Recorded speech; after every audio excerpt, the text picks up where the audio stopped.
and welcome back to another episode of Over the Glass. I am your host, Jay.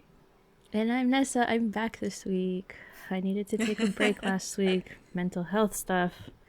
But we're back. Today we have Nicole Alipio, who is part of the Seattle Women's Hockey Club. So we wanted to bring you on to kind of chat with us about it. But first, can you give an intro, how you got into hockey, why you decided to choose the best team in the league as your favorite, and why you're in Seattle? Okay, so the way I got into hockey, my dad actually was a big Sharks fan when I was growing up. I would always hear him cheering, watching the game while I was doing homework. And eventually I figured out, based on how he's cheering, how the Sharks were doing. And so eventually I started listening on the radio broadcast, started watching the games themselves. When I was 7, I told my parents that I wanted to be a hockey player, and then they put me in figure skating. I lasted maybe one series of learning to skate, and I was like, nope, this isn't what I want. I want to play hockey. And my mom was like, well, that's a boy sport. So I actually didn't start, I started skating when I was adult after I graduated from college in 2012. I got a job working at an outdoor ice rink in San Francisco, and that's when I met my partner. And he was actually a hockey coach out of Yerba Buena. And so he was like, "Oh, you want to learn how to skate?" And so that's how I started skating. And then 3 years in, he goes, "Oh, someone left some goalie gear," and he was like, "Do you want to play goalie for me?" And I go, "Is yes, like is that even a question?" And so 2015 started playing in that. I was helping him. Uh, he was running a adult learn to play part two, I guess, part three, who knows. But basically, it was being a stopgap between a learn to play and folks who are still trying to find a team to play on. Because I don't know how aware you guys are of the leagues out in the Bay Area, but unless you know someone, you're struggling to find a team after you start the learn to play process. So that was a lot of fun. And then in 2018, I got a job up in Seattle, and so we moved up here. And then I really wanted to start playing again. I didn't want to stop playing basically, and so I basically Googled women's hockey Seattle, and that's how I found the Seattle Women's Hockey Club. And yeah, been playing with them ever since. I play. I started as a goalie for them, and then right before the pandemic, I started skating out just because of how welcoming the community was. That I felt like if I started skating out, it wouldn't be as terrible of a transition I thought it would be. So, and that's how I got here. Nice. I love that story because a lot of what you said, I just kind of remember thinking back to when I got into hockey. But at least my mom was like, "Fine, you can go play hockey," and they would divide the rink during the classes. But on the other side of the rink, there were the figure skaters, and two of my friends who were also learning how to skate were over there. So I almost felt like, oh, like maybe I would have more fun if I was doing figure skating because my friends are all over there. But, Yeah. my heart was like, no, I'm a hockey player. I'm over here playing hockey. But yeah, like I took a break from it, and then I came back into it around college time as well. And like I had the same feeling as you. Like I ended up moving away like a couple of years into it. I was like, no, I want to keep playing. How do I continue doing that? So when you got to Seattle, so were they already established, or were you part of the building blocks to get this community going?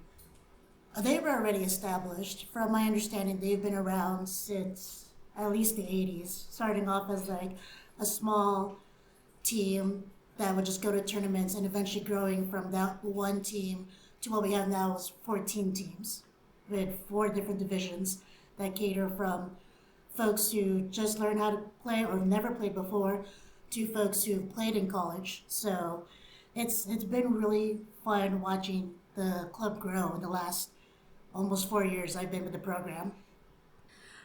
Can you tell us a little bit about what you do for the Seattle Women's Hockey Club? Like, what is your role? And yeah. Okay, so I'm on the board. So basically, we're the ones that we represent the club essentially. So my role this year is the social media manager and the equipment manager. So if you're following the Instagram and you're either laughing or you're cringing super hard, that's all on me. As for the equipment manager, I'm the one that's taking in donations from folks who they're like, well, we're hanging up the skates, but we have this gear. We want to pass it on to the next player. So I'm the one that's inventorying it, checking to see if we have full sets, creating those sets that, so that way when we have programs like our Give Hockey a Try Day, we have something to provide to those players. So for our Give Hockey a Try Day, it's a completely free event and it's open to any person over the age of 18 or any woman really over the age of 18. So they can come out. There's no cost to them. And we have our players, they come out, they lend their own gear too. They come out, they teach them how to get dressed because that's really the most important part is how to put everything on, right? And then our coaches and some of our other players are on the ice with them, showing them the basics of how to get moving, how to fall down, how to stop. And then we put them through some drills and then we run about 2 or 3 small games just so that they can get a feel of the sport. Some of our players also try out goalie for the first time, and that's my favorite part. So I'm always out there, be like, "Oh, you want to be a goalie? I got you. You can use my gear. Here's everything. It's relatively dry."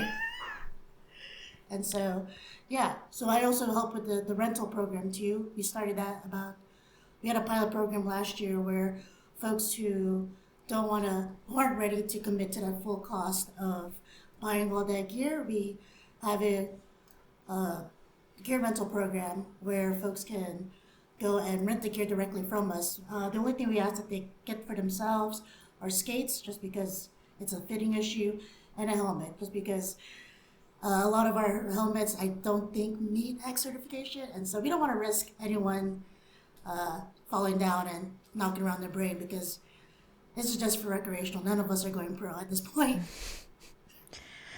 Do we know if San Jose has something similar? Because this sounds like an awesome program. The Bay Area has I'm trying to get the acronym, Northern California Women's Hockey League. Recently, I think they got into a partnership with the ice rink in San Mateo, but before they were just renting out ice time across the Bay Area. So like they didn't necessarily have like a home ice, unlike the San Jose Ice Hockey League that plays where the Sharks have their practice ice. That's an in-house league. Northern California Women's Hockey League sounds very similar to what Seattle Women's Hockey Club is doing, where it's more of like a community-based thing, and it's all they're not affiliated with any rink per se. So do they also do do they rent out gear as well? So when I got into it, you can like Give Hockey a Try Day. The folks who are in the league will offer up their gear for the day so you can try it out. You can go, I think it's like a 2-hour session or something. They'll do like clinics and then they'll have a scrimmage at the end. And then if you decide that you want to join the league, there is a secondhand shop that they have where people just, bring in stuff if they're like no longer using it, they're going to buy new things. And then anybody who wants a piece of equipment, it's like about $10 each. So when I went that route, I got 95% of my starter goalie gear for like under $100. Nice. With the exception of maybe I think I did get some like hand-me-down skates, but like what you're talking about, they just don't feel right. They're just like, those are just things that need to be molded in a certain way for your foot. I also went out of my way to get a helmet because those things degrade over time. But hockey leagues like these are really helpful to subsidize the cost of it. And so it's really nice to hear that the Seattle Women's Hockey Club is doing like a rental system, the one here in the Bay Area. It's just all community based. People just chip in, hey, I'm not using this anymore. They go out and they get dry cleaning or whatever it is. So it's, you know, as sanitary as possible. And it's a way for folks to be able to play the game without having to, you know, like open up a second mortgage or whatever. And yeah, so that's a long way of saying that, yes, we do have one here. But yeah, shout out to the NCWHL. They were actually the first teams or league, a women's league that I joined.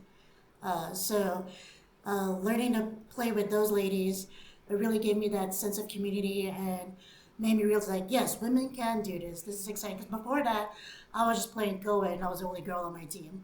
And that could be a little intimidating. But the vibe that I got from NCWHL was very much community-based, and I wanted to be friends with everybody. And so being able to go to Seattle and finding that same vibe, that same community, really helped with me moving away from home, essentially, for the first time. Because I went to college in the Bay Area as well, so my family was there. And moving to Seattle, which is like a 13-hour drive home, there was definitely some sense of homesickness, but finding the club really helped me find my place, excuse me, here in Seattle. So essentially, like, the women's hockey clubs are like beer league. Oh, yeah. Okay. Excuse me, I like to joke that my beer team has a hockey problem. So do they call it beer league because people actually drink before they play? It's called beer league, well, like from my perspective, mostly because the thing that you're playing for is, at least at the Sharks Ice League, if you win the game, they give you vouchers to go upstairs and get beers. Like, that's what you're playing for. Yay, I'm gonna go get a pitcher. And yeah, we have no Stanley Cup, blah blah blah. So it's called beer league just because, you know, we're just playing for fun, and then you get a beer at the end to celebrate. That's silly. Yeah, and sometimes people bring beer for post game. I'm not going to say where we drink this beer because we can get in trouble, but where we play at the Kraken Community Iceplex, they have a bar upstairs. So a lot of us go upstairs, get a pitcher or two or three, and then I mean, a pitcher only fits 4 people, so I don't know. I don't drink. Well, a pitcher only fits 4 people, so if your whole team comes out and there's 10 of you, sometimes someone wants an extra beer, so you get more than 2 pitchers. It's honestly great for community building, and it's always fun to talk about the game after, versus going straight home and kind of thinking about the game after. And sometimes you get stuck in that negative feedback where, like, oh, I could have done this better, I could have done this better. But when you go and hang out afterward, you go to your teammate and like, yo, D, you did amazing. You definitely bailed me out as a goalie. I could have totally let in more, but you guys got my back. It's always great because you're always just like, always finding that positive, even if you don't see it for yourself. I love that. I would love to be a part of something like that. Does your league, so I know for the one over here, the goalies aren't attached to a team, they get rotated, and I guess that's one thing that made it a bit hard for me at first to make friends when I started out. Eventually, like, I made friends, and then I got on like a tournament team, so I felt that, like, ability to interact more with folks. But I feel like as a goalie who's only there, like, not fully attached to the team, you feel like an outsider, and like, people also really don't know how to talk to a goalie sometimes. And so I'll just be, you know, and then during the intermissions, it's only like, what, a minute long, I'll come over and I'll just, like, lean against the bench, be like, if anyone wants to talk to me, I've got thoughts of what could happen in the next period, but if no one wants to talk to me, I'm not going to be that person who's like, listen, I looked at everything that was wrong and here's what I have to say. But it's nice when people do like, let's hear for what the goalie has to say. But usually I'm just like, okay, no one wants to talk to me, I'll just go over to the net now. Okay. Yeah, we do rotate the goalies just because there's not enough sometimes. But actually, that's what I like the most about being a goalie is that everyone's excited to see you. They're like, great. They're like, oh, thank God we have a goalie. They're like, I don't have to be that sixth man. They're like, let me get your net for you. Let me put those pegs in. Yeah, let me put the pegs in for you. Let me get the pucks out of your net for you. But that's you need what some I like water? the most. Yeah. Oh yeah, I'd be like, oh no, I didn't fill my bottle in time. I gotta get dressed. And someone's like, oh, I got you, goalie. I'm like, oh, thank you. So that's honestly my favorite part. But that's also how I met so many people because It's the best way to make friends. best way to make friends is beat a goalie, honestly. But yeah, when I first started with Seattle Women's, I believe we only had 6 or 8 teams, and I'm still pretty much obsessed. Hockey's my personality. It's kind of cringy to say, but that meant I was playing 2 or 3 games in a row. So I would play for one team, turn around, put myself on the bench, move my gear to the next locker room, meet my team, and go, I'm your goalie, don't worry, I'm here. And then go play another game. And so I would just hang out with whoever was there. And they always wanted to hear from me. They're like, goalie, what do you think? And I'm like, oh, I should really pay attention to the game. We should pass more? Oh, my favorite actually is you should shoot the puck more. I always like to joke like, I heard that if we score more goals than the other team, we win. And I usually, right? Mind blowing. Groundbreaking. I know. So, Should let the Sharks know that. I know, right? But yeah, I definitely like made so many friends from there that when I decided to make that switch to skate out more or be a player, and so all those folks who saw me as a goalie, when they saw me get dressed as a skater, they were equally as excited. They're all like, "Oh, this is gonna be great!" And I'm like, "Oh no! Please lower your expectations. I'm an okay goalie. I'm a worse player." Like, what's a rocker? I don't know what I'm doing. I'm just gonna be eating shit the whole time. And so, being the goalie has actually helped me make a lot of friends rather quickly, because, like I said, because I'm subbing so much, my face is familiar, and people are like, "Oh, you're the goalie that's always talking and making sound effects." So. That's so funny. Can you Yeah. record yourself one time? I actually, one of our club members donated some microphones, so we're going to try and mic. We have like 4 microphones, so we're going to try and mic up 4 people, and I'm like, yes, definitely mic me up. We're going to have to figure out how to block out all the swear words, and I think we're going to put dolphin noises over Like every swear SpongeBob? word. Yep, just like SpongeBob. Oh, that's funny. Okay, Yeah. can we talk about the shirt collaboration y'all did with Bring Hockey Back, please? Because I love it so much. So 2012, right, when the lockout happened, Bring Hockey Back opens up on Instagram, and I've been throwing money at them personally for the last 11 years at them, and I follow them, always buying their stuff, and then I also made jerseys through them recently for my pond hockey team. My partner and I would go to Minnesota every year, play on the lake, and they were super easy to work with. And I saw that they were making fundraiser T-shirts, and I made a post on Instagram saying sponsors wanted, and Bring Hockey Back commented. They're like, "Ooh, fundraiser shirts? Question mark." And so I emailed them, and I found out, yeah, there's no upfront cost to my club, as long as we make at least 24 orders, then we get a certain percentage back. And so I went back to my friends. I'm like, hey, Bring Hockey Back wants to work with the club. We need to come up with a catchy slogan. We wanted something that didn't just say invest in women's sports, something super generic that we've been hearing a lot. But one of my friends, um, I don't know if she wants me to name her, but she came up with she's beauty, she's grace, she'll rip a clapper to your face. And I was like, that is brilliant. I'm going to suggest that because all the other suggestions I had were silly.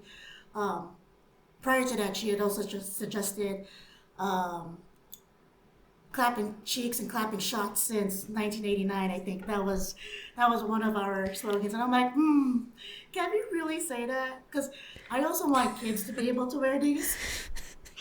I want parents to be like, I'm gonna buy this for my daughter and her team. I don't think clapping cheeks would have been a great thing for kids to be wearing. And so when we came up with she's beauty, she's grace, she'll rip a clap at your face, I'm like, Miss Congeniality. Everyone loves that movie. It's brilliant. And the boys were like, hell yeah, we're gonna do it. And so that's how we ended up with this fundraiser shirt. I love it It's so gonna much. be open, yeah. It's gonna be available through April 5th. And then once that link closes, they're gonna start producing the shirts. I'm so excited to get mine. If you haven't already, you should buy it. I know. I have so many things. I have a list of things I need to buy.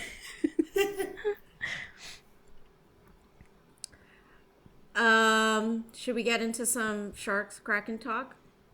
Yes. I'll try my best. I've been really busy, so I coach youth hockey, and so my focus is women's club and youth hockey and everything else professionally. I'm like, I don't know what's going on. I'm on the ice when the boys are playing. I will try my best. Well, so how did you feel? You've been out there for a little bit, and the Kraken came into the league just this past year. So what was your feelings when did they announce it? There was going to be one in Seattle. It was at least like a year or two before they officially started getting going, right?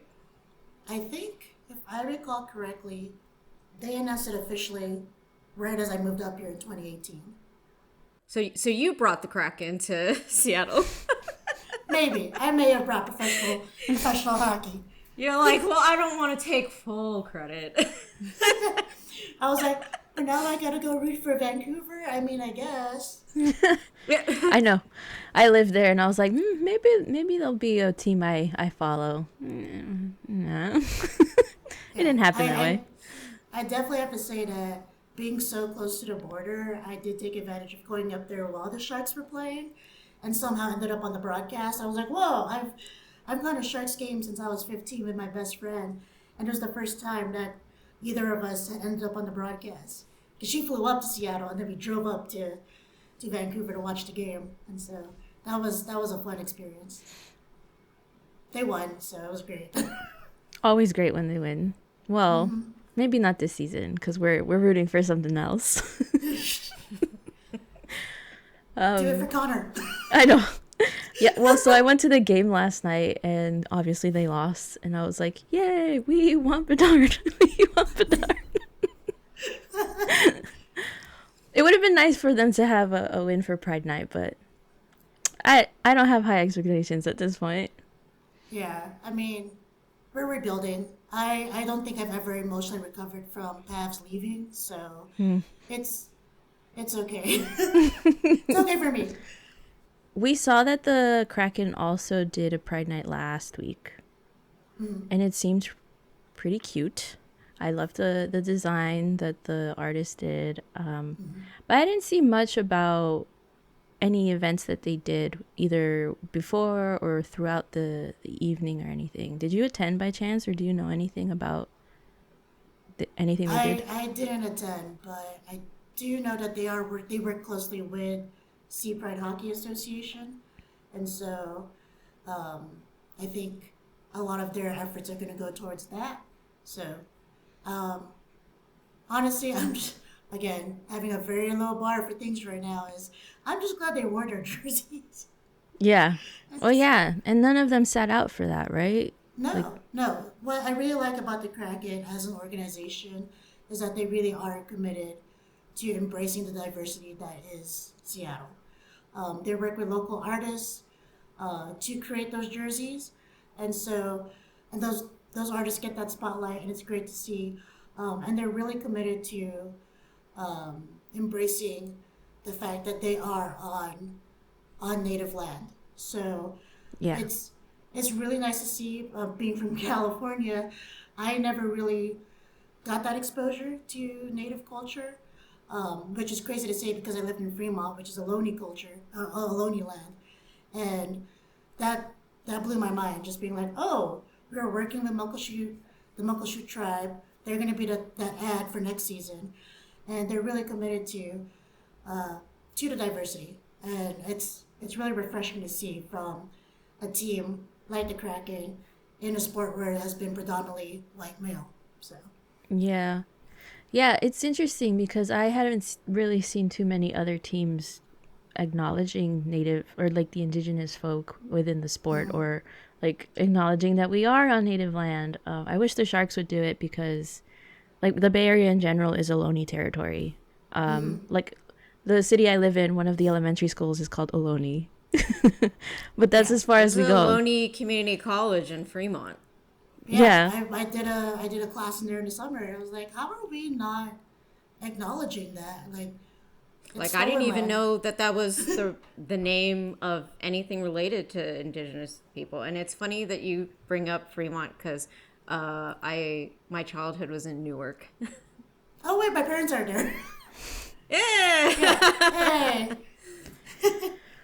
Well, yeah, I'm like I wish the Sharks would not acknowledge it too, because we do have a small indigenous community out here. I know that my older sibling follows a few things, even though they live in Baltimore now.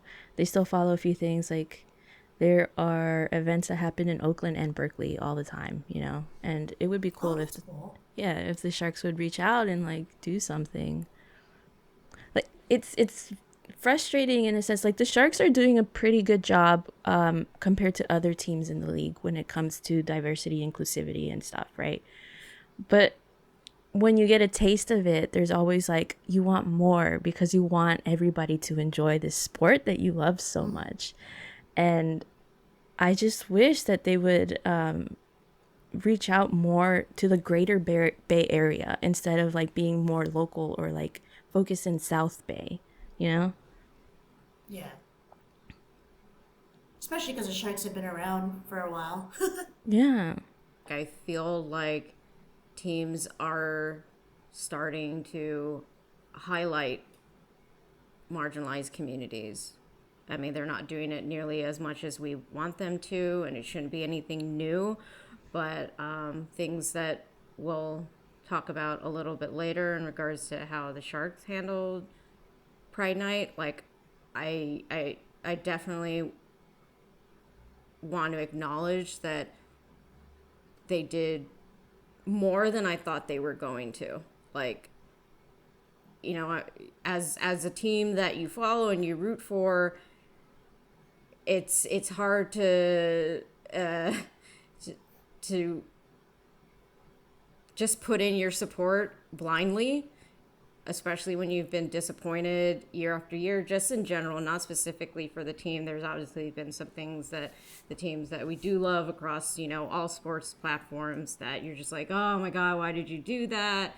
Or like, why aren't you talking about this and whatever? So it's like every year, it's like you try to look forward to something, but you've got all those memories in the back of your head that you're like, okay, but taper your expectations because you're probably going to be disappointed. But I was with the one thing that I don't want to talk about, but it's probably going to come up. Like a lot of it made me happy. Yeah. I feel really good about it. So I was invited to go to Pride by Tara Sloan, who if you watch any of the NBC Sports broadcasts, she is part of the broadcast team now. She also does like a podcast on the side that kind of highlights like diversity and inclusivity stuff as kind of similar to what this podcast does as well, you know, but under the Sharks name. And so she reached out and she asked if Jay and I were gonna go. Jay couldn't go, or I'm not sure what happened, But I was like, yeah, I was planning to go anyway and go with my girlfriend. So I was like, yeah, I'm down. And she was able to get me tickets. So big shout out to Tara. And then I heard about there were going to be pregame events at the arena. And so I reached out again and I asked her about it. And she was like, I don't think that the ticket's included, but let me get you in contact with, what's her name? Stephanie Dubin, who I don't know any of their titles, honestly, but she's the one that sent me the tickets, right? And so she was giving me information and she was like, I don't deal with that. So let me get you in contact with someone else. And her name is Abigail Niehaus, who is let me look her up real quick. Manager for community relations. So she was like handling the ticketing and like, I think she organized some things to do with the event. And she was able to put me on the guest list for one of the events that was held by Silicon Valley Pride. There was another one that was being held by Project Do More, and she offered to let me attend both. And I was like, yeah, I'm so excited to do that. I want to see what's up, right? I ended up only staying at the Silicon Valley Pride one because they waited until kind of like the very end, like around 6:30 to start the drag shows. So I wanted to see those. The other event also had drag shows, but like I don't know what else. Like supposedly there was going to be a DJ and some other cool stuff, but I didn't go, so I don't know what happened there. I got to meet Tara. I basically met a bunch of people that we have already interviewed on this podcast. And I was just out there networking and be like, look, I'm real. Like, thank you for everything you've done and blah. Nessa right? out there being mini celebrity. Yeah, I guess. Well, yeah, I met Marissa Ingemi, who is a reporter for the SF Chronicle. She interviewed me and a bunch of other queer fans that were out last night. And she wanted to highlight all of the good things about the night and see how queer fans feel about us basically making a space for ourselves in hockey, right? Then I met Amanda Kane real quick, who is the manager of photography for the Sharks. She's a sweetheart. It was literally a quick hello, but you could just tell she's a sweetheart. And then Tara reached out and she was like, hey, do you want to sit next to me while I do this like TV hit about talking about the Pride jerseys? And I was like, oh, sure. So I went over and I was like with my flag sitting next to her, literally didn't need to talk. And she was just talking about the warm-up jerseys. And then she gave the podcast a shout out and she's like super sweet, super nice. Everything that she did, it like, aside from the one bump in the road that happened earlier in the day, everything seemed to go pretty flawlessly. You know, I wasn't on social media too much last night because I was going through the whole arena doing all this stuff. Oh, I also met Kurt from Teal City Crew, you know, like talking to everybody basically. And I'm not really super social because I'm very, very shy. So this was a lot. It was the first game I've went out to this season. And so I wanted to make the best of it with all the negativity, all of the other news media peoples that have been focused on everything that Reimer did or what he said.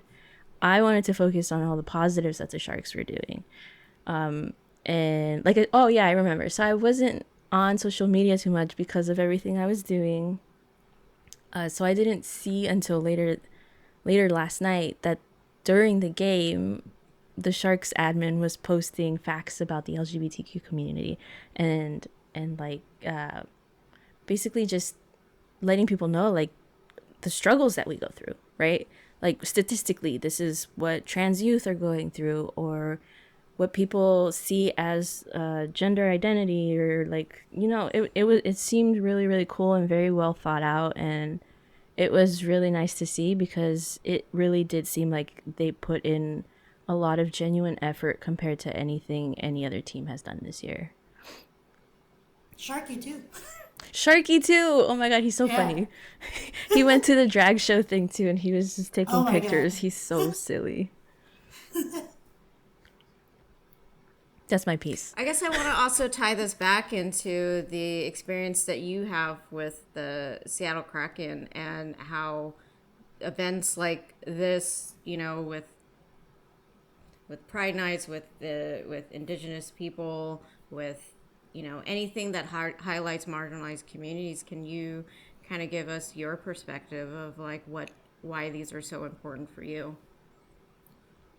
Well, as a woman of color, being able to see a men's professional team really get behind the marginalized communities, and really highlight those communities is something special to see, because I don't remember seeing all that growing up. And so for me, having the youth of today being able to see that and realizing, oh, I can play hockey, and oh, I can keep doing the thing that I love, it speaks volumes for the team. There's a couple things going on at the practice rink that I don't think I'm at liberty to say, but the Kraken can do better by the youth programs, by the girls programs, and really sharing that space, making sure that all girls programs are being heard. The folks that are attendants there, as they need to be given equal amount of time, which they are trying, but sometimes it just doesn't seem like they can be the priority at times. I sometimes think that there is a disconnect between the community side, like the community rinks, versus the professional team. The professional team is doing what they can, but I don't think they're talking with the community rink on how they can serve the community better in terms of making things more available. Granted, there is an issue of just not enough ice being available in the area. Seattle with three sheets of ice. Let me think really quick, doing the quick math. If you go 10 minutes north, there's 2 sheets of ice. You go 20 minutes south, you've got 1, 2, 2.5. You go east, you got 1, 2, 3.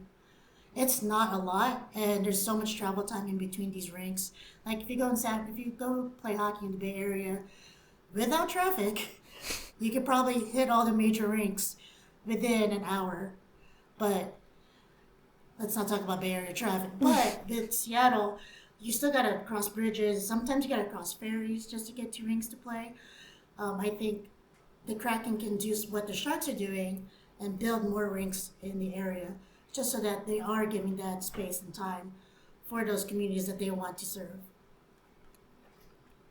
Yeah, I mean, I will say, like I've mentioned in the past about, or maybe I haven't. I think I mentioned this on the Hockey Tomorrow space that I was a part of a few days ago when I started getting into the sport. Like, I mean, the greater scope of the Bay Area was like foreign to me, at like 12.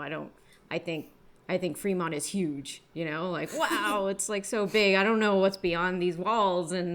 But the Sharks had only started playing and being a team like less than 5 years in, right? So, but recently at the practice rink that the Sharks and the Barracuda play at, they just put in 2 extra sheets of ice.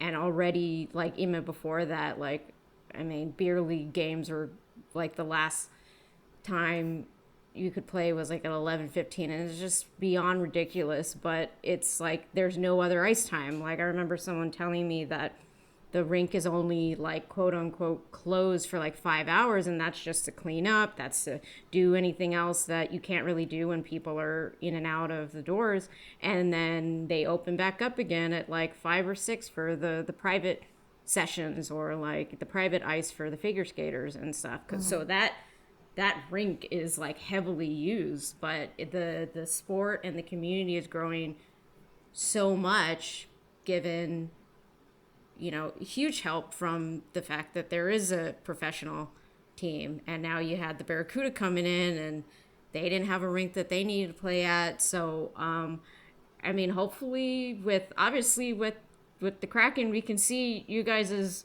rink is like, looks like it's sold out every night. And even like the first season where you were doing all right, But for a team that maybe is like at that level, like, and is not like a brand new team, you probably won't see that many people in the stands. But it looked like you guys were all sold out. There was a lot of energy in there, and obviously, like, you can tell that the city, Seattle, and the greater Washington area is very excited to have a team. And so, with that energy, hopefully, with all the good things that they are doing, they can reach out to their communities. I don't know if necessarily they're doing anything with the Seattle Women's Hockey Club, but that's something that we're part of the community, and the way that the sport should grow is to get into those communities. You have to put in that effort to not necessarily make any of us like do the legwork, but showing folks that you're interested in coming together for this common cause of enjoying this sport. We with all these initiatives and like uplifting marginalized communities, we can't do it. We can't huddle in our own corner and like focus on just ourselves. We have to reach out, and we have to come together, and for this common goal of making the sport more inclusive for everybody. Definitely. And I think there needs to be like a shift in the culture of who's being prioritized in terms of ice. Is it just the youth teams that are just being prioritized? Is it the adult co-ed, I would say quote unquote co-ed? But is it really co-ed if you only have one girl on the team, or if your whole team is just men? But there needs to be a shift in that culture of, yes, we're going to prioritize, we're going to give everyone an equal amount of time. And the only way we can do that is if all the rinks work together and work with these organizations. We did have an issue last year where our club is trying to secure ice time as soon as our season is over. We're trying to get, this year our season ends next week. And so as soon as that season ends, we're reaching out to the different rinks saying, hey, we need ice time. Do you have any available? And a lot of these rinks are saying, oh, we might, but we're waiting on the youth programs to sign a contract with us. And it's like, come on, we're ready to sign a contract. We have players who are ready and willing. And it's tough because we're stuck waiting months and months. And we end up we have to go with the more expensive option because they want to work with us. And so that just makes it tough. So it'd be nice if we can get more ice time and not the shitty ice time. The Kraken have been really nice, have been really good to us this last 2 years? Wow. Yes, last year, where we've gotten, 2 years. I am losing track of time. COVID just frazzled my brain when it comes to time. But we've been really fortunate to have really good ice time on the weekends, where our earliest game on a Saturday night is at 6:15 at night, and our latest is 9:15. I'm like, that's the dream. Of course, we do have one 10:40 p.m. time slot, but that's because we expanded and we weren't sure. We don't think anyone else would like Monday to Thursday ice times, because let's just have it all the weekends. It's a lot more. It's more easier that way for most folks. But more ice. We need more ice. It snows in Seattle. It shouldn't be hard. Oh, it snows, and then the city shuts down. Everyone loses their mind. It's hilarious. Snowpocalypse, 2018, when I experienced my first snowpocalypse. Was it 2018, 2019? But it snowed maybe about 2 inches overnight. City shuts down. The buses put on their chains. I'm like, guys, we just need to get a couple of snowplows and salt, and it'd be fine. But it's intense, because then it melts, and then it freezes again. And I remember the first year KCI, or Kraken Community Iceplex, was open, they had a parking lot, and the parking lot slants down. So when it melted and refroze, you just had a mini ice rink of everyone just sliding down as they're trying to walk from the parking lot to the rink. And it was a challenge, because what's salt? Yeah, I've driven in Washington during a literal snowstorm, and those roads are not great for those weather conditions. Yeah, no, I make my partner drive. He was a Zamboni driver for years. So I'd be like, babe, you got this, right? He's like, oh, yeah, you want to see me drifting? I'm like, sir, no. Let's have some fun. Why not? Yeah. Let's get to like a parking lot. Then we could do that. Well, I just wanted to ask if there's anything that you would like to see, dreams for the Seattle Women's Hockey Club. Like, let's say in like the next year, or maybe like in the next 5 years. Next 5 years, I've already started talking about this, but I do want to see um, well, the next year I want to see at least a year-round learn to play for folks who want to play the game. Right now, we only do. We were fortunate enough to get some ice during the summer last year to run a learn to play, learn to skate deal.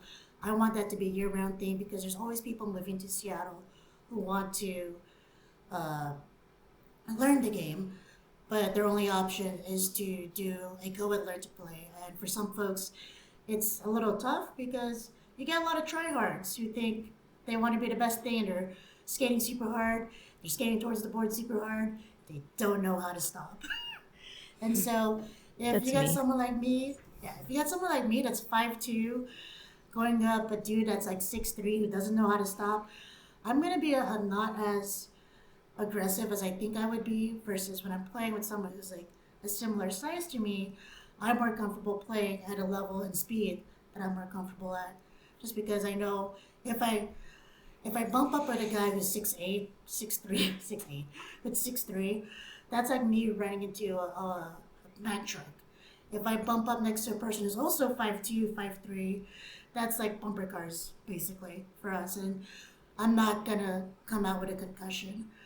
5 years from now, I would love to expand to like a 40 plus, 50 plus divisions, just because I want I want our players to keep playing for as long as they can, and I understand that um, right now they may be playing with the fastest leagues out there, but we all slow down.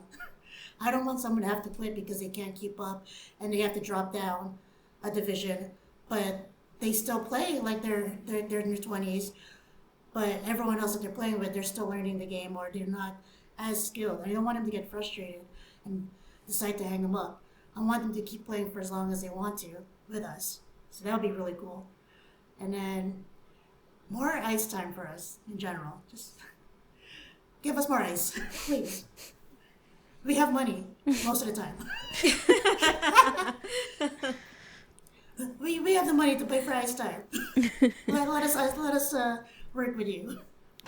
We'll send this to the Seattle peeps. Say, hey, they need more ice time. Yeah. We need a practice. Hey, Kraken. Oh, we need Hey. some ice time. Yeah. Has it's just coming to mind right now. What the Sharks do with every now and then, I think it's during like the off season, they will coordinate some of the beer league games to happen at SAP. That would be something that I think would be cool for the Kraken to do during their off season.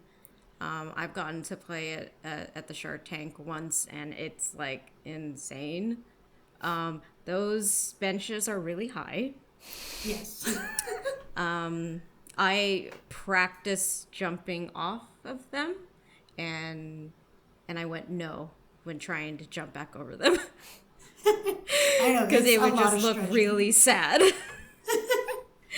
And you have like I had to practice jumping over because the drop is just so long, and like the benches they're springy. Yeah.